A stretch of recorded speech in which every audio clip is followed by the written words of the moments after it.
Priest, and potentially my main. I think it's my main anyway. As of the time of making the choosing my main video, this is what I decided on. Mm-hmm. And yeah, you know, with Disc, from what I saw, okay, we're getting quite a few changes. Things will be different, right? I'm using Renew now. My powered shield is very different. I don't spam it all the time, but it seems like it preserved that fantasy pretty well. So I guess what did you find in your big old investigation? It's probably the hardest one to understand on paper. Right.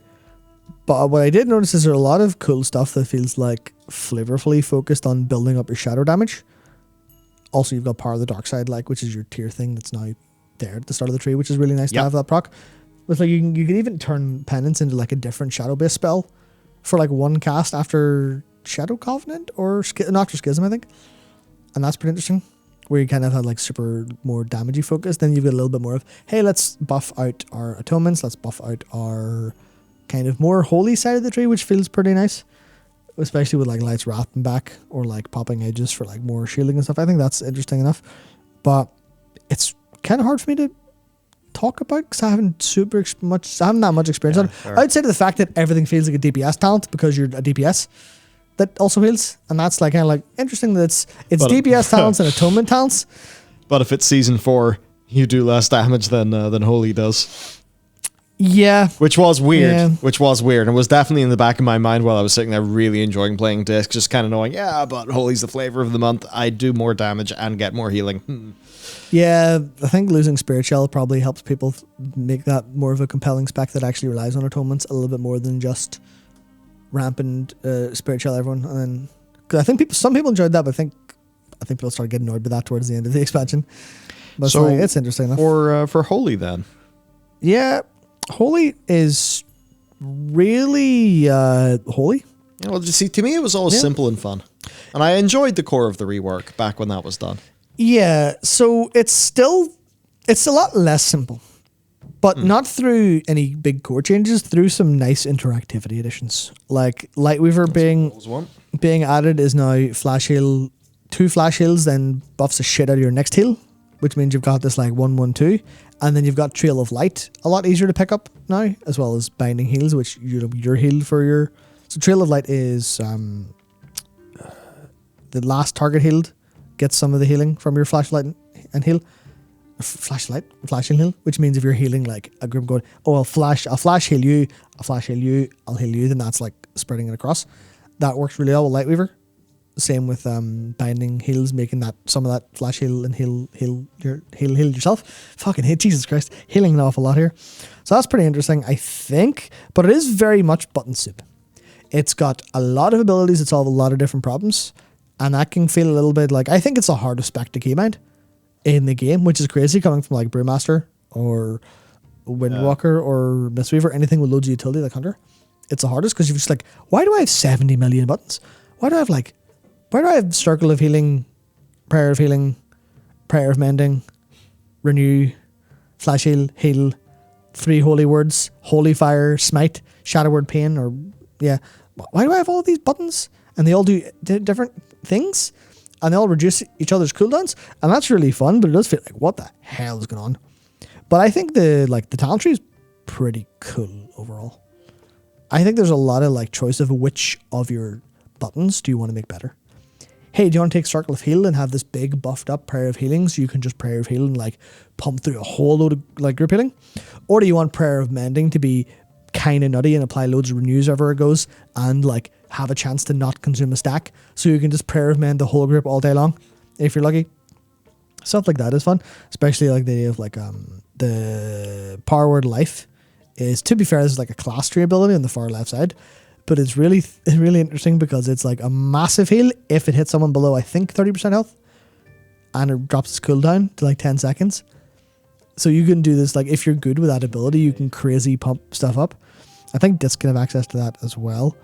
But it is generally fairly interesting. Also, the Imperial Blaze, the new Holy Fire. Well, it was better until it got nerfed by doubling its fucking cooldown. But it was your next 3 Holy Fires were instant and stack duration. So instead of having to upkeep Holy Fire, just Imperial Blaze, just bam, bam, bam, bam, bam. And that felt pretty nice during like an increased damage window.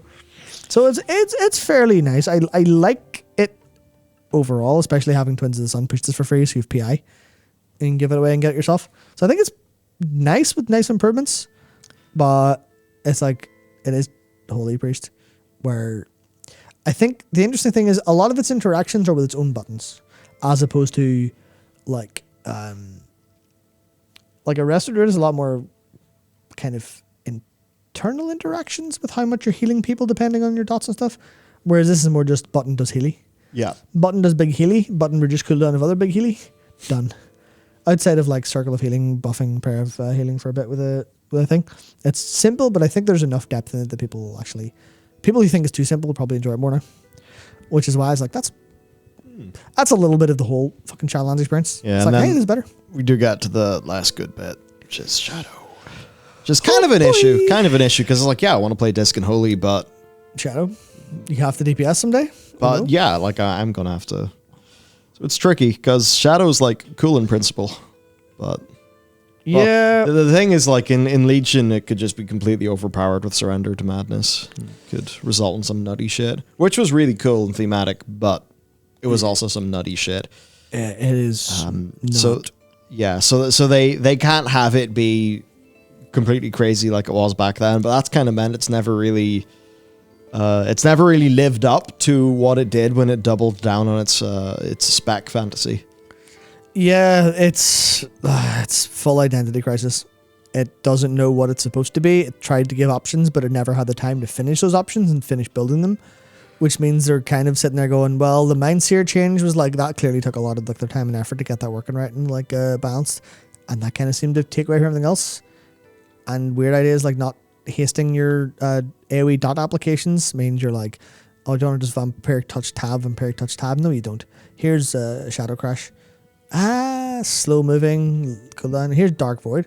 Yeah, but why would I take Dark Void when I can take Misery? Because Dark Void applies Shadow Pain. Now Shadow Crash, which you get later on the tree, isn't a choice, or you know it's a choice, but you mostly take it because it's cheap.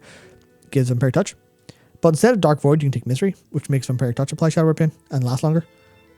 That includes the Shadow Crash Vampiric Touch. So you just Shadow Crash. You're like, oh, what? What's going on here? Then just like the resource generation feels really scuffed because of the nerfs to like Auspicious Spirits.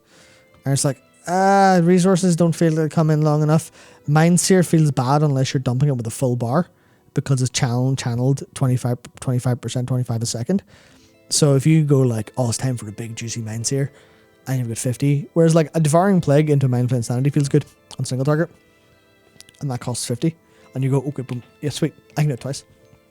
Mindseer, you go, I'm going to press Mindseer, and then it's like a long channel, like starts, but then it cuts off when it doesn't have the resources to continue. Yeah. So instead of, we'll drain your resources, then we will create the channel that's X long.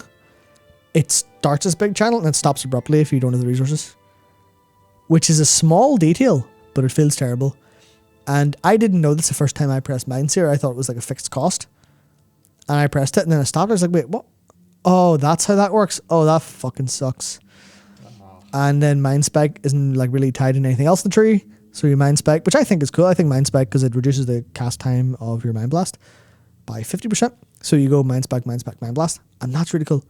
Same with like their coalescing shadows, which is if you Mind Blast a target, there's some dot applications involved, but if you Mind Blast a target, you'll do 10% extra periodic damage to them, so it buffs your dots, and that feels good if you're like, okay, Devouring Plague Mind Blast, you're like, oh, big damage, ticks, etc., beautiful, nice.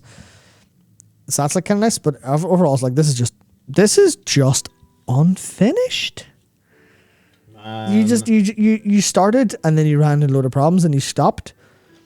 It's basically like here's a scaffolding. Oh, we don't have the fucking materials to finish this building. We'll just leave the scaffolding there. You're like, that's not very nice. It's very George Best Hotel in Belfasty.